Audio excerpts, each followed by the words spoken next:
장 7절에 팔복 중에 긍휼히 여기는 자는 복이 있나니 긍휼히 여기는 자의 복에 대해서 말씀합니다. 이 복은 8가지인데 그 8가지는 한 가지를 받아서 끝나는 건 아니고 연결되어 있는 거거든요. 그래서 첫 번째는 뭐냐면 심령이 가난하다, 두 번째는 애통한다, 세 번째는 온유하다, 그 다음에 의에 지르고 목마르다, 그 다음에 이제 긍휼히 여긴다, 이렇게 있거든요. 다섯 번째 이제 하나, 둘, 셋, 넷, 다섯 이렇게 와 있어요. 그래서 이제 심령이 가난한 거는 자기의 무능력에 대한 파산, 또 하나님 앞에 내가 죄인이다라고 하는 파산, 망했다 이런 파산. 그다음에 이제 애통은 거기에 대해서 이제 머리로만 깨닫는 게 아니고 마음으로 굉장히 슬퍼하는 거예요. 내가 이거밖에 안 되나? 참 나는 죄가 많네. 그래서 어찌할 거라고 슬퍼하는 거고요. 그다음에 이제 온유라고 하는 것은 하나님께서 행하시는 일에 대해서 내가 다 받아들인다. 그래서 합력해서 선을 이룬다. 하나님의 처신이 제일 옳은 거다라고 내가 수긍을 하고 굉장히 이제 온유한 거죠. 그래서 사나운 짐승이 이렇게 잘 길들여진 것처럼 하나님 앞에 태도가 모든 것을 수긍하고 따를 수 있는 그런 거. 그다음에 이제 의에 줄이고 목마른 거는 하나님 앞에 바른 관계예요. 하나님 앞에 바른 관계. 그래서 우리가 예수 믿으면 의롭다함을 받게 되는데 그 의라고 하는 것은 칭의, 의가 없는데 의롭다 해주는 거거든요. 그래서 너무나 고맙고 감사하죠. 그러면 이제 뒤돌아서서 나가서 어떻게 살아야 됩니까? 불의하고 엉망으로 살면 안 되잖아요. 나 같은 사람이 어떻게 옳다 인정을 받았나? 그러니까 내가 정말 옳은 삶을 살아야 되겠다. 하나님 앞에 바른 삶을 살아야 되겠다라고 해서 이제 점점 더 하나님의 그 성품에 도달하게 되는 그런 목마름과 그런 배고픔이 있는 겁니다.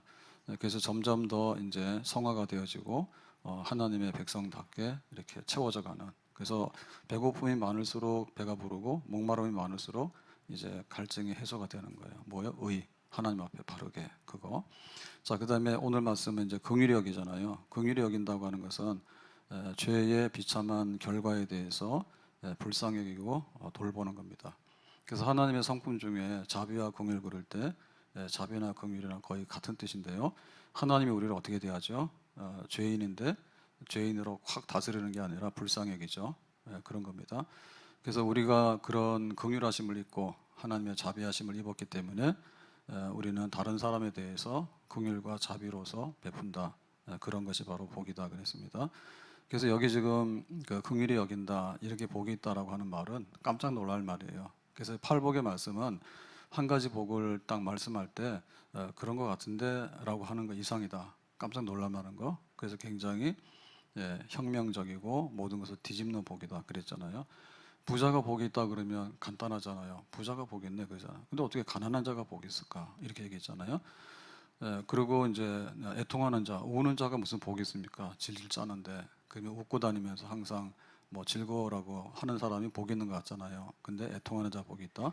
그러면 이제 긍휼히 여기는 자가 복이 있다라고 하는 말도 그 당시의 사람들은 이거를 그런 거 안 하 이러는 시대입니다. 로마 시대의 배경을 보면요. 긍휼히 여긴다라고 하는 것은 자비나 긍휼이라고 하는 것은 영혼의 질병이다. 이런 거는 아예 병이기 때문에 고쳐야 되고 병은 전염성이 있거든요. 그래서 만약에 긍휼히 여기는 사람들이 많아지게 되면 로마는 망한다 이런 식이에요. 왜냐하면 로마는 그 칼과 무력으로서 세계를 지배하고 다스리기 때문에 용맹하고 무자비하고 그냥 이렇게 막 하는 대로 하는 거. 그게 이제 덕입니다. 덕입니다. 그래서 지나가는 사람 보고 불쌍히 여기고 긍휼히 여기고 이런 거는 안 되는 거예요. 영혼의 질병이라고. 만약에 그런 세상이 된다면 우리는 나약해져 가지고 주저앉는다. 이렇게 하기 때문에 예수님께서 그런데 그런 긍휼 굉장히 이렇게 비하시키고 긍휼이라는 것 단어 자체를 싫어하는 세상에서 예수님이 복이 있다. 근데 긍휼을 많이 베푸는 사람이 정말 복 있는 사람이다라고 하는 얘기는 그 시대의 그 사람들이 이해하게 될 때는 그런 게 무슨 복이야? 부자가 복이지 왜 가난한 게 복이야? 이렇게 되지. 긍휼히 여기는 것이 왜 복이냐? 그런데 예수님은 그걸 복이다 이렇게 얘기하는 거예요. 그래서 로마 시대 상황으로 돌아가서 보면 법에 그러니까 이렇게 하더라도 문제가 없다 그런 얘기죠. 그러니까 이제 이렇게 하라는 얘기죠. 법대로 하라는 얘기죠. 어떻게 했냐면은 주인과 노예의 관계가 굉장히 긍휼이 없어요. 만약에 긍휼이 있으면 주인이 노예한테 일 못 시키고 그냥 이게 주인과 노예의 관계가 무너진다 보는 거예요. 그래서 긍휼을 베푸면 안 되거든요. 노예라고 하는 것은 뭐냐 할 때 재산 목록의 하나예요. 그래서 내 재산이 뭐지 그러면 돈 있고 그 다음에 뭐 물건 있고 그 다음에 노예가 있는 거야. 그래서 그 등재시키잖아요, 노예. 그래서 노예라고 하는 것은 내가 10원에 사왔으면은 100원의 가치가 있으면은 괜찮은 거예요. 근데 100원에 사왔는데 10원의 가치가 있는 거예요. 그럼 뭐예요? 내가 손해를 보는 거예요. 그럼 이건 뭐예요? 가지고 있을수록 손해잖아요. 처분해야 되는 거예요. 그러니까 이제 팔아버리는 거죠. 늙은 노예 처분, 병든 노예 처분, 내 마음에 안 들잖아 처분, 그런 겁니다, 그냥. 그리고 자기 아이와 또 부인에 대해서도 굉장히 긍휼이 많지 않아요. 그래서 여자의 인권이라 이런 것은 없고요. 아이들에 대한 것도 마찬가지예요. 그냥 있으면 있고 없으면 없고 그런 겁니다. 처분의 대상입니다. 그래서 이제 아이를 출산할 때 아들을 원했는데 만약에 딸이 나오잖아요. 그러면 아버지가 그 딸을 죽여도 합법이에요. 불법이 아니에요. 그러니까 딸로 태어나면 죽는 거야. 교회 다 죽었어. 다 여자들이야. 시대를 잘 타고난 거야. 다음 주에 감사하세요. 실감이 안 나는가 봐. 로마 시대는 그랬어요. 내가 아들을 원했는데 왜 딸이 나와? 뭐 죽여. 그러면 그것이 법으로 문제가 안 된다. 그리고 만약에 그 아이가 있는데 그 아이를 불구자로 일부러 만들어요. 그래가지고는 길거리 나가서 동냥해와라 그래도 그건 문제 안 돼요. 그 정도로 아주 무자비하고 그 아버지가 자식에 대해서도 막 하더라도 괜찮다. 자식을 죽일 수도 있는 거고 자식을 불구자로 만들어서 거지 만들어서 동냥시켜도 문제가 안 되는. 지금 같으면 난리가 나죠. 뭐 아동 학대에다 뭐 당장에 잡혀가 죽습니다.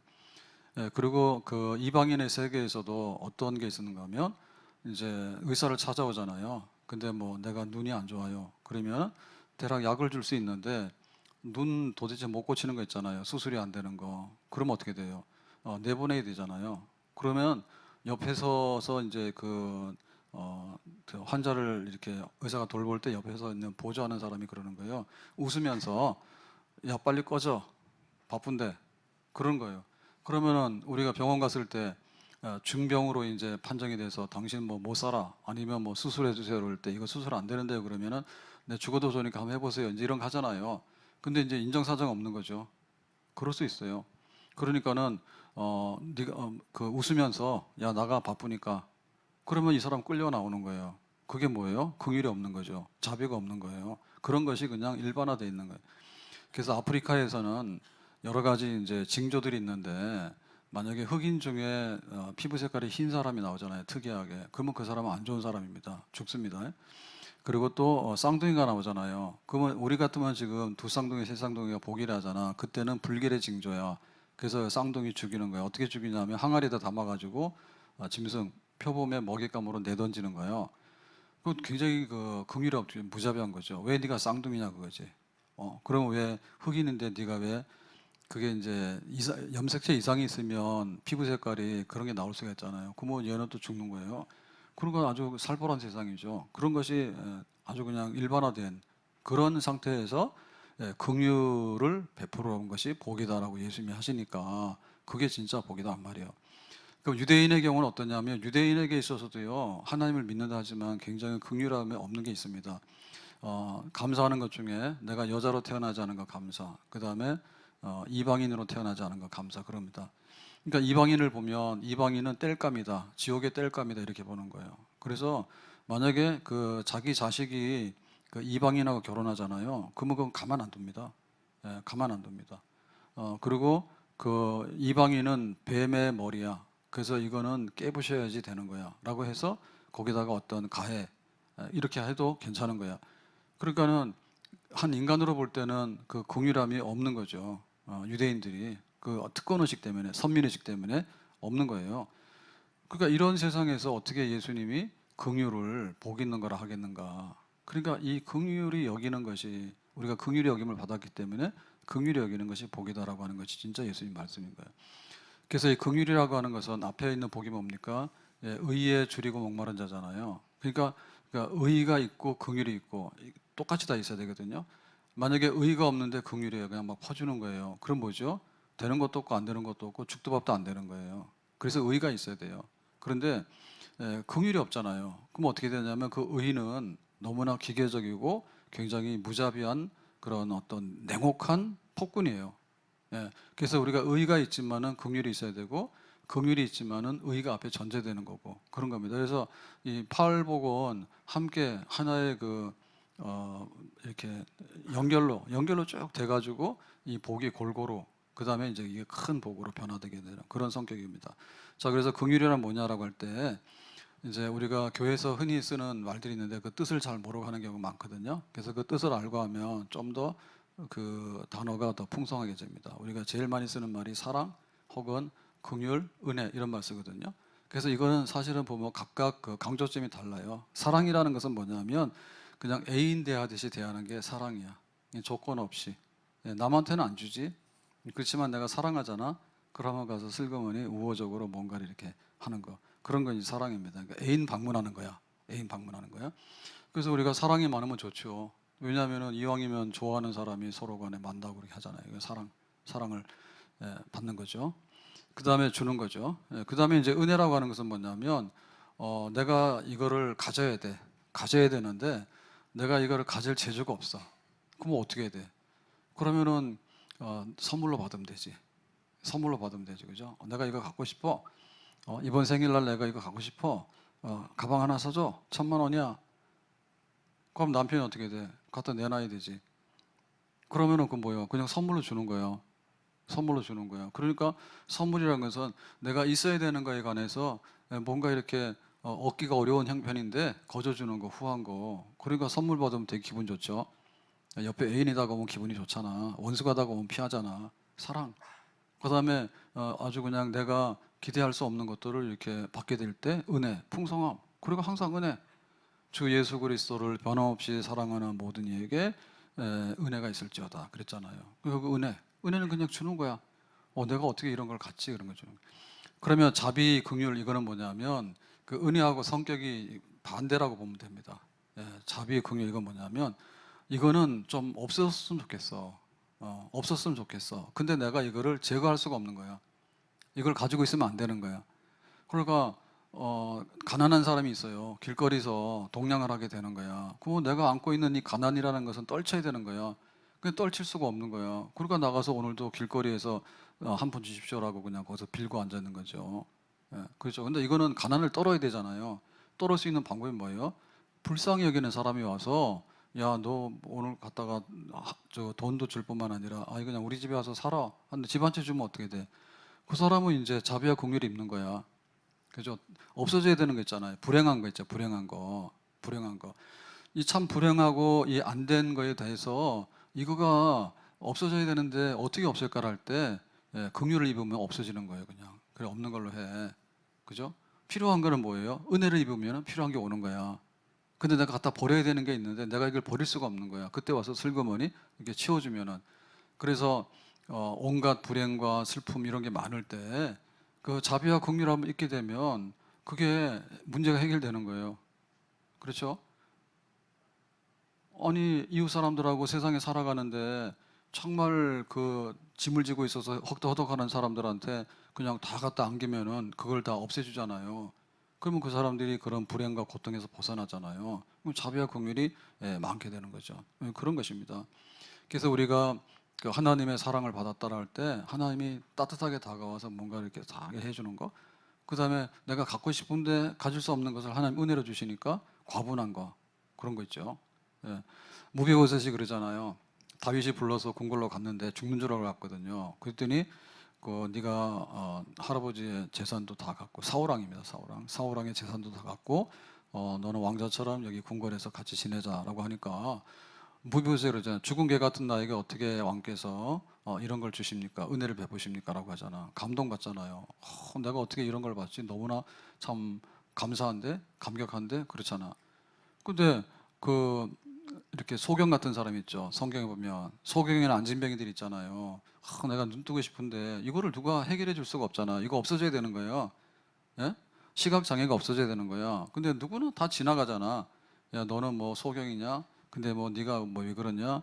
네 죄 때문에 그러냐? 네 부모 때문에 죄 때문에 그러냐고 이러고 약 올리고 가잖아. 그러면은 거기에 대해서 이 불행한 이거를 해결해 줘야 되는데 누가 해결해 주냐면은 사람들은 무자비하다니까요. 그러니까 너는 거지로 살고 소경으로 살아라. 우리랑 상관없다. 이렇게 냉정하게 대한단 말이에요. 근데 예수님께서 가서 보면 그랬잖아요. 야, 불쌍히 여겨라. 나를 불쌍히 여겨달라니까 예수님 그걸 불쌍히 여기죠. 그게 뭐냐면 자비와 긍휼이죠. 그러니까 없어져야 되는 이런 고통과 비참함 이런 거로부터 우리를 건져내는 거, 그게 바로 긍휼이에요. 자비요. 근데 우리가 하나님 믿게 될 때 하나님은 긍휼과 자비가 많기 때문에 그런 거를 풍성히 받았습니다. 아멘. 그러니까 우리도 그 받은 거에 대해서 다른 사람들에 대해서 뭐예요? 긍휼과 자비를 주는 거야. 그걸 많이 주는 거야. 많이 주면 많이 줄수록 복이다. 그렇게 말했죠. 그래서 이거는 하나님의 그 성품이다 이렇게 보는 거죠. 에베소 2장 4절에 보면 긍휼이 풍성하신 하나님이 우리를 그랬죠. 하나님의 성품 중에 긍휼이 많아. 그래서 하나님은 불쌍히 여겨서 그냥 지나갈 수가 없는 거야. 그러니까는 하나님은 거기에 대해서 많은 긍휼과 자비를 이렇게 풍성히 주어줘요.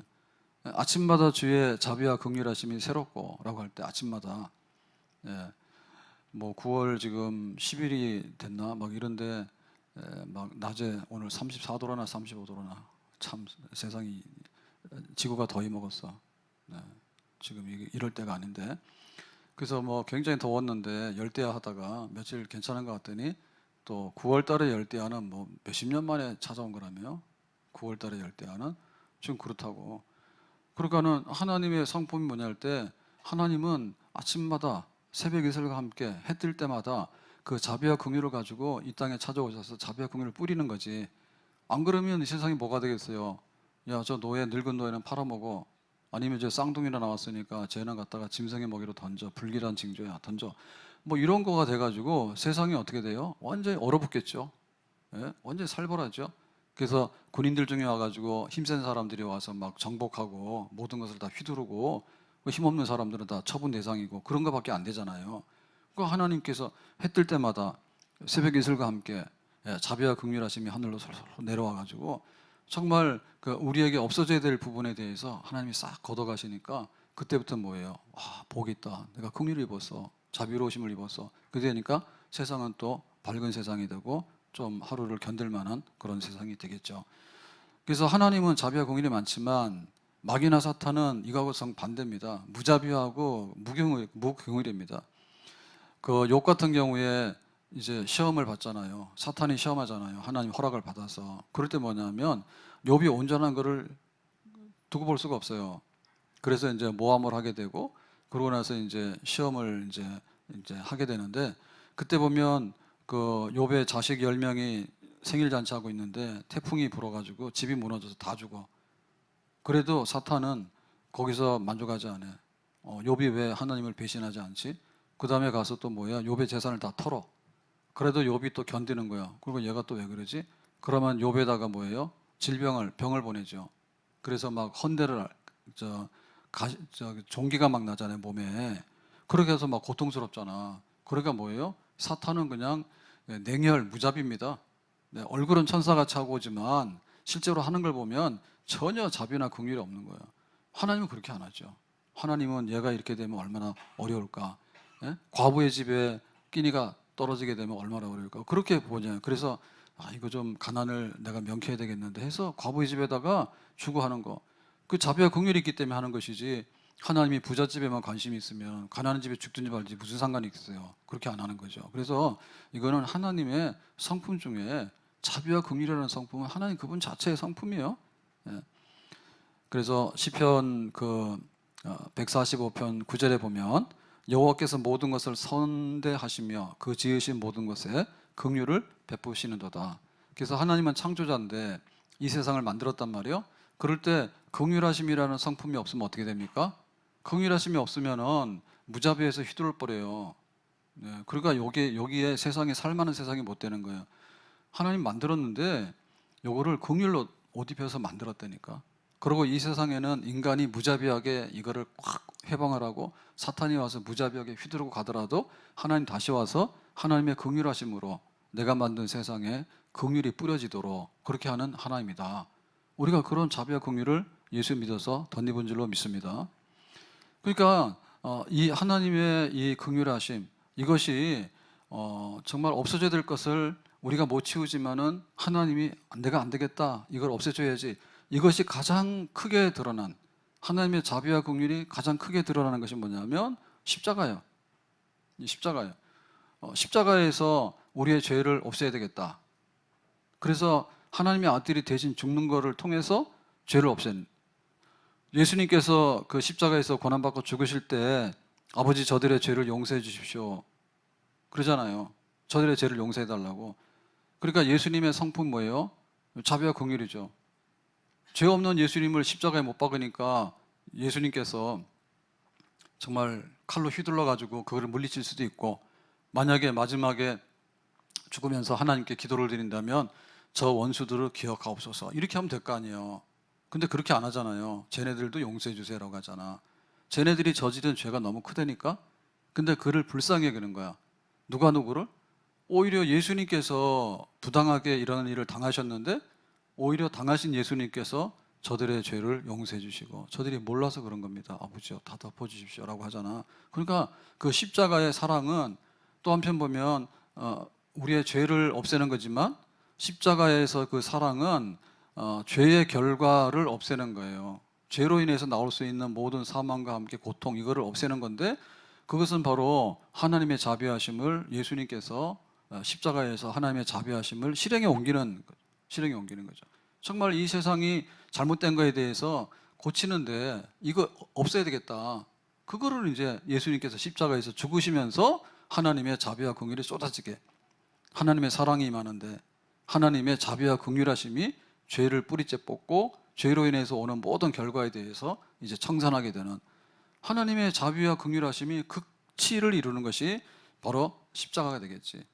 그러니까 우리가 그런 것을 덧입게 되면은 하나님의 은혜인데, 또 한편에 보면 없어져야 될 것을 제거해 줬잖아요. 죽음을 없애줬죠. 그 다음에 하나님의 심판된 것을 없애줬죠. 그러니까 그 십자가를 보면서 우리는 어떻게 돼요? 하나님의 자비와 긍휼이 너무나 많아서 나 같은 사람에게 그런 걸 주셨는가, 그런 감동을 받게 되고 예수 믿게 되고, 예수 믿고 나면은 또 다른 사람에 대해서도 네가 나를 미워해서 네가 나를 죽였어? 그래도 나는 너를 정죄하거나 저주하지 않을 거야. 스데반도 그랬고요.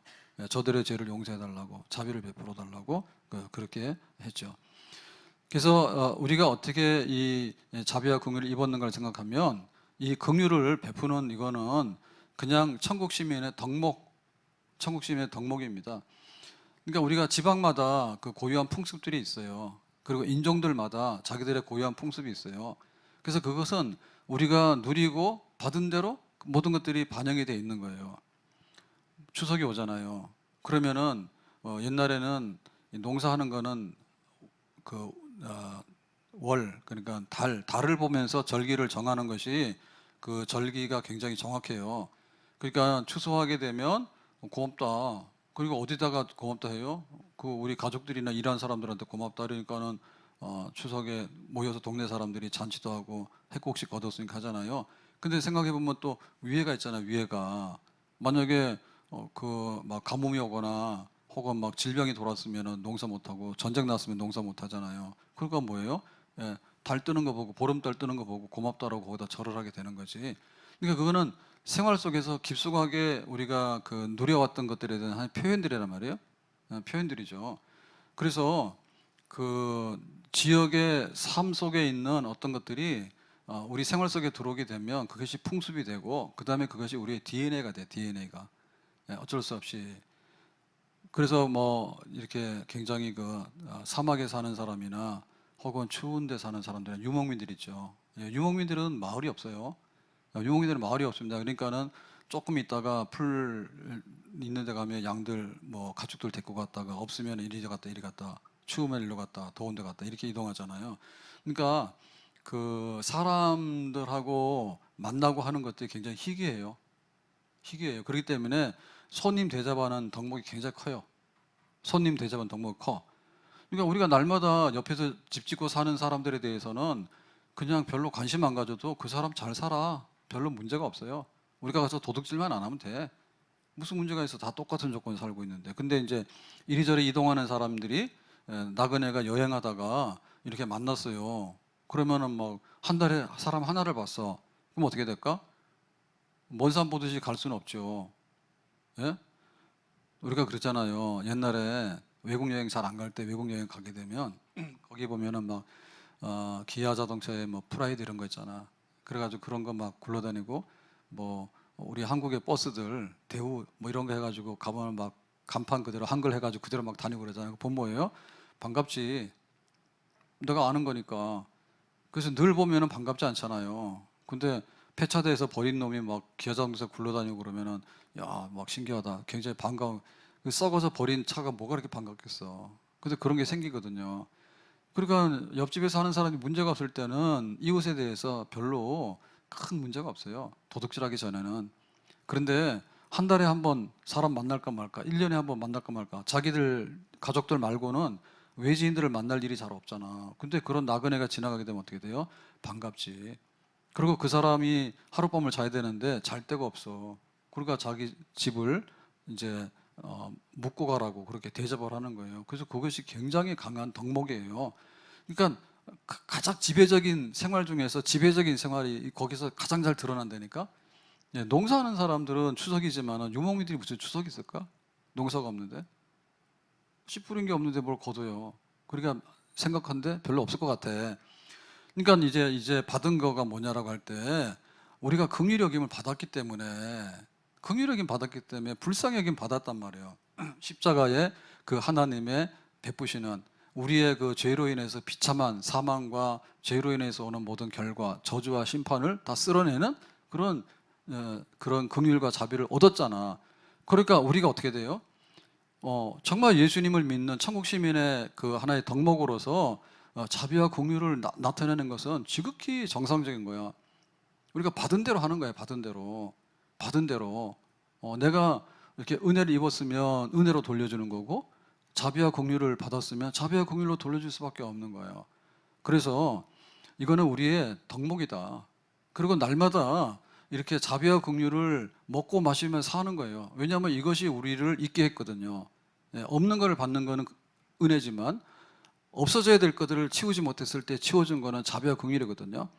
그래서 히브리서 4장 16절에 보면 우리가 긍휼하심을 받고 때를 따라 돕는 은혜를 얻기 위하여 은혜의 보좌 앞에 담대히 나갈 것이니라. 은혜의 보좌 앞에 나가는데 하나님 앞에 그때 목적이 두 가지입니다. 하나는 긍휼하심을 입는 거고 하나님은 돕는 거예요. 돕는 거. 하나님의 도움을 받는 거예요. 그래서 하나님의 도움 받으려면 뭐냐면 긍휼하심이 먼저 있어야 돼. 하나님께서 불쌍하네라고 해야지 뭘 도와주지. 하나님께서 괘씸하네라고 하면 도와줄 리가 없지. 하나님께서 너하고 나하고 무슨 상관이 있냐? 냉정하다라고 하면 하나님께서 도와달라고 할 때 그냥 가만히 있겠죠. 예, 긍휼하심이요. 긍휼하심. 예, 긍휼하심을 우리가 받고 은혜를 얻기 위해서 담대히 은혜의 보좌 앞에 나가는 거야. 그러니까 내가 받은 것도 긍휼이고 그 다음에 다른 사람한테 베풀어 줄 것도 긍휼이고 그 다음에 우리가 살아가면서 해결 안 되는 불쌍한 사건 속에 우리는 연루가 되고요. 불쌍한 사건 속에 계속 들어가요. 그렇기 때문에 하나님의 긍휼하심을 한 번 받아서 끝나는 게 아니라 계속해서 받아야 돼. 예? 불쌍하게 받아야 돼. 우리가 몸에 병이 나잖아요. 병이 나는데 대충 해서 뭐 이렇게 회복이 되면은 불쌍하지 않습니다. 예, 근데 다른 사람은 다 정상인데 나는 장애인이야. 그럼 항상 그게 뭐예요? 불쌍히 여긴 받아야 되는 부분이 있는 거예요. 예? 그리고 나이가 들잖아요. 그러면 왜 그 경로석 같은 거 왜 합니까? 노인네 불쌍하다 해서 안 쳐주는 거예요. 무자비 해볼까요? 그럼 뭐예요? 젊은 사람이 와서 노인들 멱살 잡아서 끌어내겠죠. 나 앉는다고. 그렇게 안 되는 거잖아요. 그래서 우리가 이거를 지속적으로 우리는 가면서 때때로 때때로 그 자비와 긍휼을 덧입어야지 우리가 견뎌내고 살 수 있는 거. 그래서 항상 하나님 앞에 이런 삶, 긍휼하심을 덧입고 더 많은 긍휼을 필요로 하고 그래서 받은 대로 또 다른 사람에게 긍휼을 베풀면서 살아가는 거 그런 복을 누려야 되겠다. 자, 그러면 우리가 이제 긍휼히 여겨야 될 사람이 누군가 어디에다가 긍휼을 베풀어야 되겠나라고 생각할 때 우리보다 잘 먹고 잘 사는 사람한테 가서 긍휼히 여길 게 있어 없어요? 그 사람이 그럴 거예요. 네 주제 파악하라고. 예? 우리가 옷 잘 입고 다니는 명품 옷 입고 다니는 사람한테 가서 내 옷 하나 벗어줄까 그러면 그 사람 뭐라 겠어요? 더러워서 안 입으니까 너 가라 그럴 거야. 그죠? 예, 그런데 정말 그 길거리에서 옷이 없어가지고 막 그 여름에도 겨울 옷을 입고 겨울에도 여름 옷을 입고 그 다음에 세탁도 안 돼가지고 세탁기는 정말 좋습니다. 세탁기는 말 안 해도 항상 즐겁습니다. 그 통돌이, 통돌이 또록또록 돌아가잖아요. 시끄럽긴 하지만, 뭐 일 시켜도 뭐 불만도 안 해. 그러니까 사람들하고 살기 귀찮은 거야. 나 혼자 살아서 세탁기 돌리고 사는. 그러면은 우리가 볼 때 옷이 없는 사람한테 가서 내가 옷 하나 벗어줄까 그러면 뭐예요? 그 사람이 좋아를 하겠지. 그러니까는 없는 사람에게 정말 이렇게 불쌍히 여김 받아야 될 사람들이 수두룩해. 거기를 바라보라고. 하나님이 바라볼 때 하나님 필요 없는 사람에게 하나님께서 뭐하러 자비와 공의를 베풀어줘? 줘도 안 받잖아요. 그러니까 우리가 누구한테 베풀어 할 때 돌아보면 굉장히 많아요. 왜 나에게 이런 것이 없냐라고 하면 나는 내가 불쌍한 사람이 되는 거야. 근데 내가 긍휼히 여김을 입었잖아. 그러니까 돌아보니까 나보다 못 먹는 사람도 있고 나보다 옷 못 입는 사람도 있고 우리는 뭐 전세고 우리는 월세에 살지만은 왜 이렇게 이러지만 길거리 노숙하는 사람도 있잖아. 그러니까 우리가 긍휼을 누구한테 베풀어야 되겠어? 노숙하는 사람 있으면 그런 사람 찾아가면 되는 거지. 그러니까 우리가 긍휼을 베풀라라고 하는 것은 베풀 수 있는 기회가 있습니까? 없습니까? 있죠. 세상에 불쌍한 사람 너무 많아요. 그러니까 그런 사람들한테 베푸는 거야. 그러니까 우리가 복 받으려면 어디로 가야 되겠어? 복 받으려면 내가 긍휼을 베풀 수 있는 사람으로 가야지. 그러니까 그들에게 주면은 긍휼을 베풀고 또 너희들이 긍휼을 잊게 된다. 그렇게 말했죠. 그래서 우리가 영적인 면에서 볼 때 굉장히 약한 사람들이나 좀 우리한테 해롭게 한 사람들이 있어요. 해롭게 한 사람들. 그런 사람들입니다. 약자에게 주면은 우리가 긍휼을 베풀 수 있는 거고 또 우리를 해롭게 한 사람들이 있다고요. 해롭게 한 사람들. 그런 사람들 긍휼을 여기는 거야. 그래서 보면 불신자들 있잖아요. 불신자. 나 예수 믿어. 너 예수 믿어. 그건 뭐예요? 물바가지로 막 퍼붓고 이런 사람들 있잖아. 재수 없다고 소금 뿌리고 너나 믿으라고 그러고 그런 사람들에서 우리가 이게 막 그 나쁜 마음이 생겨가지고 하나님 저거 지옥으로 넣으세요. 이렇게 하면 어떻게 돼? 그런 사람은 긍휼력이라고. 그러니까 하나님 나도 한때 저랬어요. 그러니까 저 사람이 마음의 문을 열고 정말 예수님 영접하고 하나님 자녀가 됐으면 좋겠어요. 라고 하는 겁니다. 불신자들 대할 때 그 유대인들이 그랬잖아. 유대인들이 이방인은 땔감이다. 저거 뱀의 머리다. 그러니까 여자가 아이를 출산할 때 굉장히 위기잖아요. 그러면 도와야 돼, 안 도와야 돼요? 응급이니까 도와야 된단 말이에요. 그런데 아니에요. 유대인이 애를 놓다가 지금 막 난산이야. 그럼 무조건 돕는 거야. 근데 이방인이 애를 놓다가 난산이야. 그러면 죽거나 말거나. 냉정한 거야. 그렇게 하면 안 된다고 그러지. 그래서 우리가 불신자들을 대할 때 긍휼히 여기는 마음이 있어서 정말 저 안 믿는 사람이 얼마나 불쌍한가. 저 사람은 나를 모르고 우리를 미워하고 박해하지만 저 영혼을 볼 때, 불쌍한 사람의 영혼을 볼 때 저 사람 하나님 불쌍하게 달라고. 그래서 우리가 뭐예요? 교인들끼리 잘해야 돼요. 그게 바로 성도의 교제예요. 그러니까 우리끼리 잘해야 되는데 불신자들 잘하는 게 뭐냐면 불신자들을 불쌍히 여기는 거야. 그게 십자가의 복음으로 십자가의 사랑으로 섬기는 거예요. 불신자들 안 믿는 사람 천지잖아요. 안 믿는 사람한테 너 있는 그대로 해가지고 지옥으로 갔으면 좋겠어. 그게 아니라 네가 지금 가던 걸음을 멈춰야 돼. 그러니까 너에게 회심이 있기 바래. 근데 내가 너에게 복음을 전하기 위해서 뭐든지 내가 할 마음이 있어. 그렇게 해서 이제 날마다 긍휼을 베푸는 거. 예수님이 마태복음 9장 36절에 보면 이렇게 말합니다. 무리를 보시고 불쌍히 여기시니 이는 그들이 목자 없는 양과 같이 고생하며 기진함이라. 그래서 예수님께서 그 공생애를 시작하시면서 설교도 하고 많은 사람들 고치기도 하고 5천 명 먹이도 하고 할 때 예수님의 마음이 뭐냐? 불쌍히 여기시니. 이게 바로 긍휼이에요. 이게 바로 자비예요. 왜냐하면 목자 없는 양과 같이. 그러니까 저 사람들이 목자가 있으면 풀을 뽑아서 실만한 물가로 가게 되는데 온전한 목자가 없기 때문에 바리새인들 따라가려니까 따라갈 수도 없고 바리새인 따라가면 안 돼요. 더 지옥 백성이 된단 말이에요. 그러니까 도대체 목자가 누구냐? 정말 어떻게 해야지 우리가 영적으로 건강하고 온전할까? 길을 잃고 헤매잖아. 그래서 거기에 대해서 이제 예수님께서 불쌍히 여기는 마음이 있는 거죠. 그러니까 우리가 불신자들을 볼 때 저들의 영혼이 방향을 잃었다니까. 저들이 가는 데로 가면 그냥 지옥으로 직행하는 거예요. 하나님과 원수된 자리에서 계속 있게 되는 거야. 그걸 불쌍히 여기는 거죠. 심지어는 이제 박해하는 사람들이 있어요. 박해하는 사람들. 스데반은 돌 맞아 죽어. 그럴 때 마지막에 죽기 전에 뭐라 했습니까? 하나님 나의 마지막 기도입니다. 저 원수들을 죽여주세요. 그렇게 안 했잖아요. 저들의 죄를 용서해 주세요라고 했잖아. 그러니까는 심지어는 박해하는 사람에게도 뭐예요? 자비와 긍휼하심으로 저렇게 박해자가 됐으니 하나님 앞에 설 때 심판이 얼마나 크겠냐고. 그러니까 하나님 저들의 죄를 묻지 마시고 정말 저들의 영혼을 불쌍히 여겨달라고. 그래서 그 스데반이 기도하는 이런 거로 통해서 그 나중에 회심하고 사도된 사람이 바로 바울입니다. 바울입니다. 스데반이 박해를 받아 죽는데 하나님 100% 전부 다 처분해 주세요라고 했으면 바울 못 나와. 근데 여기 지금 박해에서 스데반 죽일 때 앞장섰던 사람이 두목이 바울이야. 그러니까 스데반의 기도가 응답되는 거죠. 하나님 불쌍히 여기고 자비를 베풀어 주세요라고 하니까 바울이 은혜를 입어가지고 회심해가지고 스데반보다 더 큰 하나님의 사도로서 일을 하게 되는 거죠. 안 믿는 사람, 약한 사람, 그 다음에 우리에게 손해를 끼쳤던 사람, 이런 사람들이 하나님의 은혜를 입도록, 자비를 입도록 하나님의 긍휼을 베풀어 달라고 우리가 그들에게 긍휼을 베푸는 것입니다.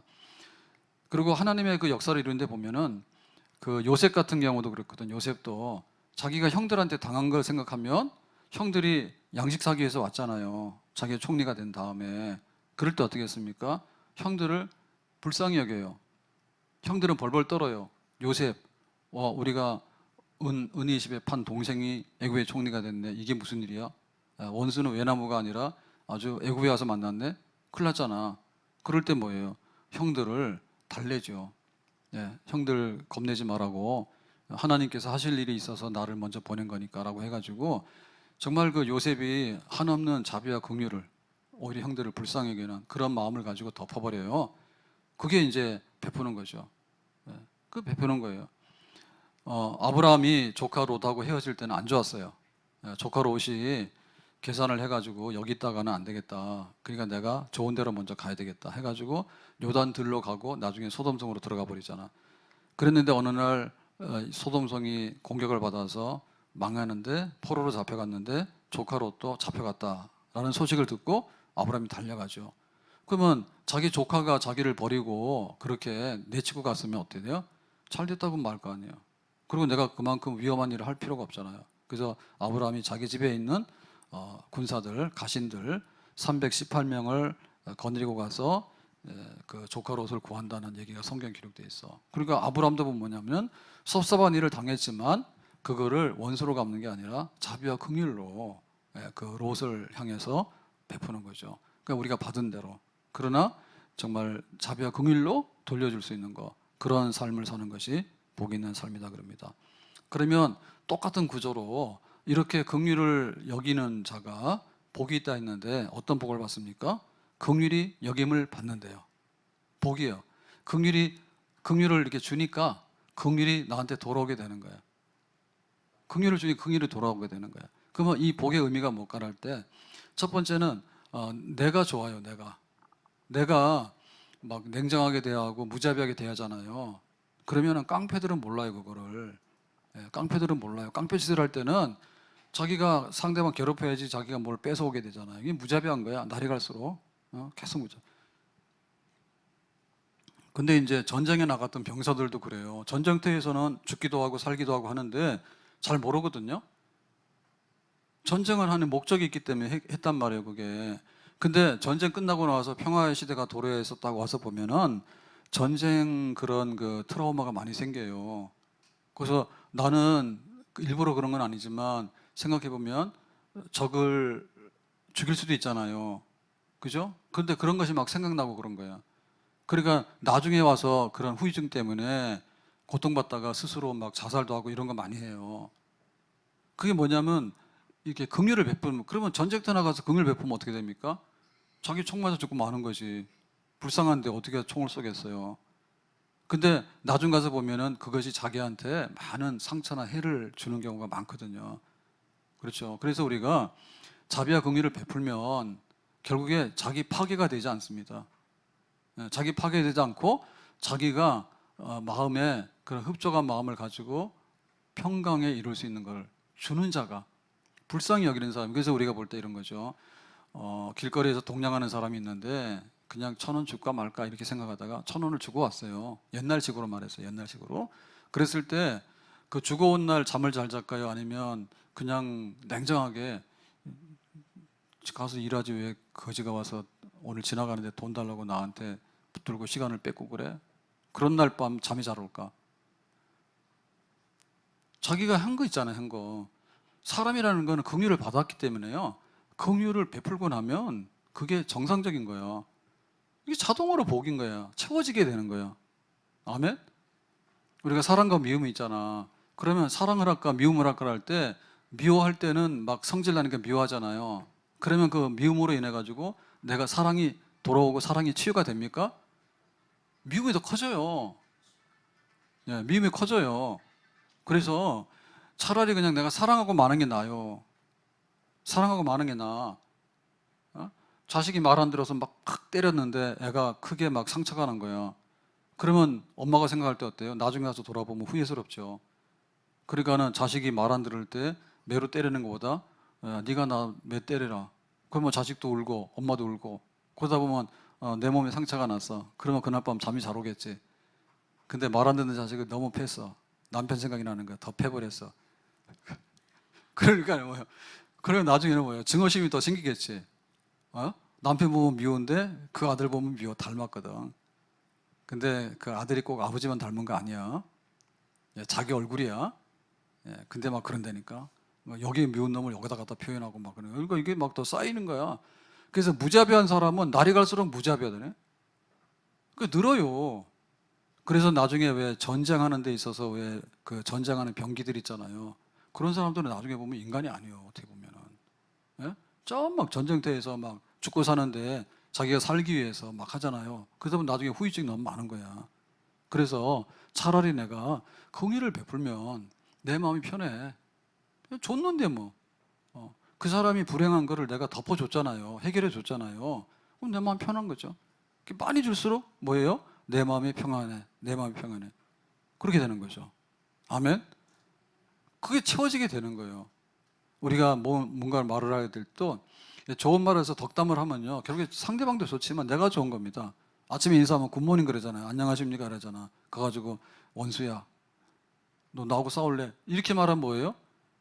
상대방도 기분이 나쁘지만 내가 파괴적이 되는 거예요. 내가 내 스스로에 대해서 안녕하지 않은 거예요. 그러니까 막 하루 종일 살벌한 거야. 살기 등등하면 혈압도 오르고 이게 될 일도 안 돼요. 막 생각도 막 흐트러져 가지고요. 막 이게 엉뚱한 판단이 내려지거든요. 오류가 나고 막 그런 거예요. 그러니까 긍휼을 베풀으라고 긍휼을. 예? 긍휼을 베풀으라고. 예. 교회 와서도 우리 성도들끼리 긍휼을 베풀어야 됩니다. 누가 못 먹는 집이 있나? 누가 눈물 흘리는 집이 있나? 근데 그거 참 어떻게 내가 좀 치워서 정리 좀 해줘야 되겠는데 이런 마음을 가지고 와서 베풀잖아요. 긍휼을 베풀잖아요. 자기 자랑하지 말라니까. 너는 수준이 나하고 달라. 나는 명품 옷을 입었잖아. 너는 왜 이렇게 더러운 옷을 입니? 그렇게 해서 내칠 게 아니라 내 옷 벗어서 너한테 줄 테니까 그런 마음 가지란 말이야. 그럼 어떻게 되겠어요? 예, 긍휼을 주는 사람이 긍휼을 받게 되는 거고. 그러고 나서 서로 긍휼을 여기다 보니까 뭐예요? 분위기 좋은 거지. 긍휼의 왕국인 거야. 긍휼. 그 하나님의 나라는 긍휼의 왕국이지 뭐예요. 하나님의 나라는 은혜의 왕국이고 사랑, 애인처럼 다가와서 달달하게 해주는 거. 내가 갖고 싶은데 가질 수 없는 것을 그냥 선물로 주는 거. 내가 아무리 떨치고 싶어도 떨칠 수 없는 불행과 비참함이 있는데 그거를 누군가 와서 해결해 주는 거. 그런 것들이 가득 차인 데가 천국이잖아요. 긍휼을 베푸는 자는 나 스스로 좋아지게 되고 사람들에게 긍휼을 베풀면 긍휼이 돌아옵니다. 긍휼이 돌아옵니다. 그래서 그 짐승들한테도요. 그 긍휼함을 베풀어야 돼. 그런다면서요. 예? 반려견이나 이렇게 할 때 보면 주인 알아본다며. 왜냐면 주인이 많이 해줬으니까 알아보겠지. 뭘 알아보겠어요. 자기한테 적대적으로 대하면은 나타납니까? 안 나타나지. 그러니까 잘해주면은 잘해주는 더라고. 그래서 우리가 심은 대로 거두게 되는 거예요. 심은 대로. 그 김정일이 김일성, 김정일, 김정은 뭐 이렇게 되는데 김정일이 옛날에 그 현대 아산에서 막 왔다 갔다 하고 할 때 그때 정주영 회장 만나고 그랬을 때 그런 얘기를 들은 것 같은데요. 뉴스에 나온 것 같은데 자기는 자다가도 뻘떡뻘떡 깬대. 그때 이제 자기 있는 속마음을 얘기했는가 봐. 그런 게 이제 좀 전해졌는데 왜냐하면 자기 한 거 알거든요. 한 거 알아요. 그래서 흰쌀밥에 소고기 국밥을 먹여준다는데 못 먹여줬잖아. 그러니까는 얼마나 고통받고 가난하게 사는 사람 많거든요. 그리고 자기들 그 혁명하는데 협조 안 되는 사람은 반동이다 해가지고 얼마나 무자비하게 막 학살하기도 하고 그다음 막 정치범 수용소에다가 던지기도 하고 다 알아요. 자기들도 자기 정권을 유지하고 막 하기 위해서. 지금 김정은이도 그래서 오래 못 살 겁니다. 자기 살기 위해서 막 그런다 하잖아요. 원래 그 살이 그렇게 찌지 않잖아. 근데 막 그 살 찌우자 그 처음에는 살 막 찌우게 되고 스트레스 받고 그러니까 막 담배하고 막 술하고 그다음에 막 여자하고 그다음에 치즈를 또 좋아한다나? 그래서 막 먹고 하니까 이게 막 고도 비만이 돼가지고 막 숨도 잘 못 쉬잖아요. 어? 그때 제일 두려운 게 뭔가 하면 인민들을 만나면 보통 때는 경호원들이 있고 이래가지고 접근이 안 돼요. 근데 항상 두려운 거야. 누가 자기 암살하거나 이렇게 쿠데타 해가지고 죽이지 않을까. 그 꿈에 그런데 꿈에는 자유롭잖아요. 그러니까 막 못 먹고 학대받고 그런 사람들이 어디 한둘이겠어.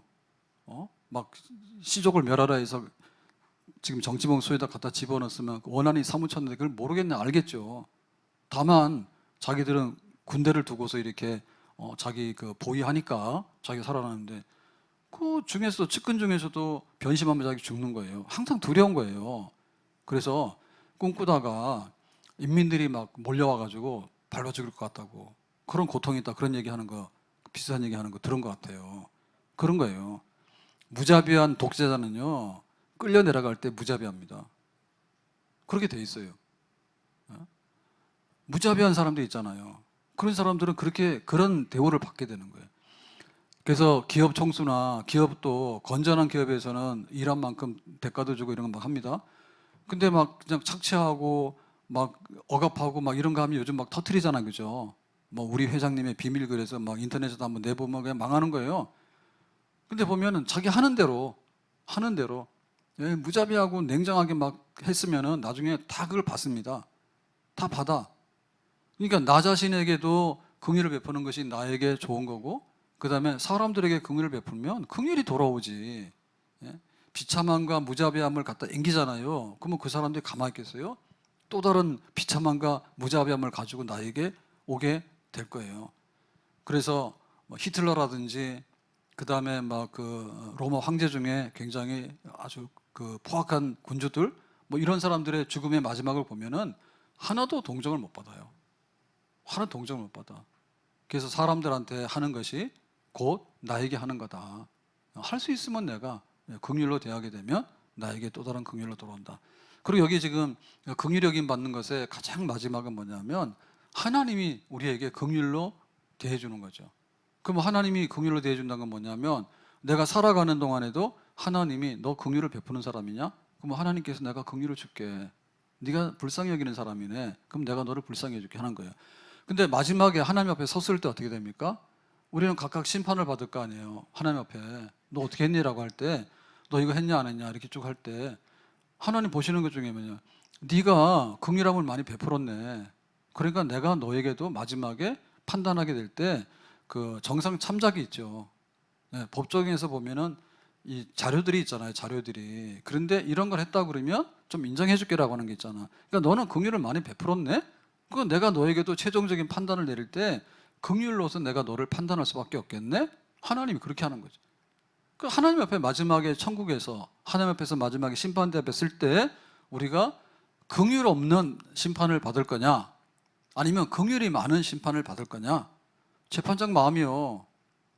재판장이 약간 그 뉘우치는 기미가 있고 하면은 재량이 있잖아요.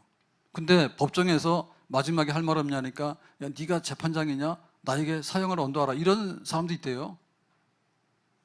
이 사람이 지금 사형감이 아닌 거예요. 근데 이 법정에서 불복하면서 항의할 때 그런다는 거죠. 나 사형시켜봐, 사형시켜봐 그런데. 왜냐하면 그거 못하는 거예요. 일부러 놀리는 거예요. 왜냐하면 내가 내가 도둑질했는데 사형시켜라 그러면 여기 지금 판사가 사형을 언도할 수 있으니까 못하죠. 왜냐하면 그 법대로 하는 거지 내 맘대로 하는 게 아니잖아요. 근데 악한 사람은 그렇게라도 한다니까? 사형시켜보라고? 그래서 내가 너 진짜 사형이야 그러니까 뭐냐면 나 좀 살려주세요 또 그런다니까? 그러면 안 되지. 그래서 디모데후서 1장 16절에 보면 오네시보로의 얘기가 나오는데 이렇게 나와 있습니다. 원하건대 주께서 오네시보로의 집에 긍휼을 베푸시옵소서. 집이라고 하는 얘기는 오네시보로와 그의 가족들, 그의 모든 옆에 있는 사람들에게 긍휼을 많이 베풀어 달라고. 그가 나를 자주 격려해주고 내가 사슬에 매인 것을 부끄러워하지 아니하고. 이유는 뭐냐면 오네시보로가 사슬은 감옥에 있는 거예요. 바울이 지금 마지막에 죽기 전에 로마 감옥에 있는데 면회를 왔어요.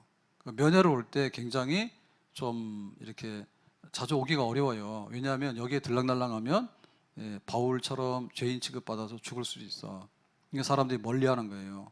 그런데 이렇게 부지런히 자주 부끄러워하지 아니하고 담대하게 나를 면회 와서 7절에 그랬죠. 17절에 부지런히 찾아와서 만났습니다.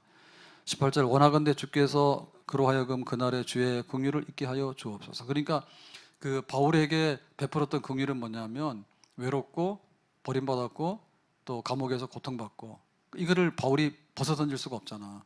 근데 이 오네시보로가 와가지고 면회를 하면서 조금 위로도 하고 말동무도 되어주고 그 다음에 좀 격려도 하고 이런 걸 통해서 이렇게 목마를 때 생수를 마시는 것처럼 잠깐 나에게 많은 도움을 줬다고. 근데 사실 이거 보면은 주는 사람은 많이 준 건 아니에요. 면회 가는 건 뭐 못할 건 아니죠. 또 감옥에 있는 사람 힘들지. 근데 받은 거는 뭐예요? 나는 조금 줬지만 바울에게는 엄청나게 많이 준 거지. 긍휼을 많이 준 거잖아요.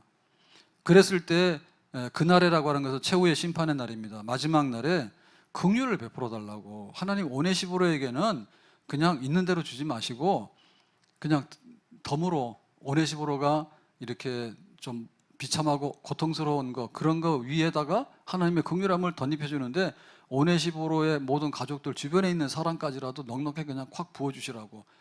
그러니까는 앞날이 뭐가 되겠어요? 앞날이 하나님 앞에 살아갈 때 하나님의 긍휼하심이 있는 그런 심판이 기다리겠다 생각하니까 넉넉하죠. 조마조마하지 않잖아요. 우리가 시험을 칠 때 어려운 건 뭔가 하면 시험 공부하는 것 자체가 어려워요. 근데 시험에서 낙방하는 게 더 어려운 거예요. 낙방하고. 그럼 낙방하고 나서 그 뒷이 더 어려운 거예요. 너는 그밖에 안 되냐? 사실 별 차이가 없어요. 1점 차이가 무슨 차이가 있어요. 근데 시험에 합격하는 사람은 막 영광이 있어가지고 칭찬 덤뿍 받는데 좀 모자란 사람은 바보 취급당하는 거야. 멸시당하고. 그러니까 이게 어렵잖아요. 그래서 우리가 그 앞에 있는 날들에 대한 판단이 두려운 겁니다. 근데 내가 합격할 뿐만 아니라 합격할 때도 넉넉하게 네가 없는 집안에서 그렇게 했냐? 참 너는 참 그 어려운 상황에서 그렇게까지 교회와 주변에 있는 사람들에게 베풀 수 있는 마음이 있었냐? 그러면 내가 너한테 대해서 넘치게 줄게. 그러니까 이것은 우리가 이 땅에 살아가면서 받아야 될 복입니다. 아멘?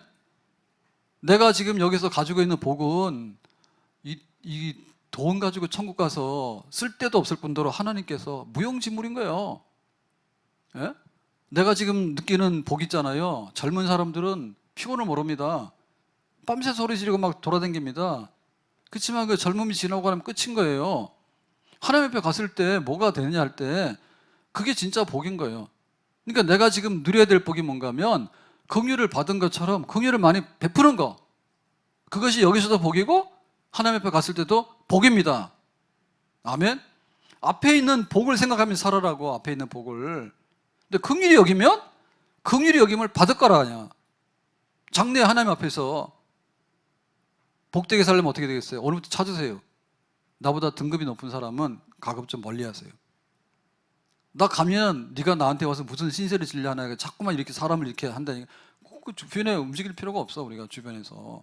근데 내가 가기만 하더라도 나를 면회 왔냐고, 내 친구 돼주려고 왔냐고, 옷 하나 벗어주려고 왔냐고, 너무 고맙다고. 그런 데 가는 게 낫지. 그것이 나에게 복이고 현세의 복이고 장래의 복인 거예요. 복 있게 삽시다. 아멘. 긍휼히 여기면 살아라. 긍휼히 여김을 살아라고. 왜 남한테 눈을 뽑고 남한테 뒤통수를 치고 그렇게 사냐고. 이왕이면은 예수님께서 우리를 한 것처럼 긍휼을 받은 대로 우리도 긍휼을 베풀며 살아라고. 아멘. 나의 복이에요. 우리 가정에 긍휼이 많으면 복이에요.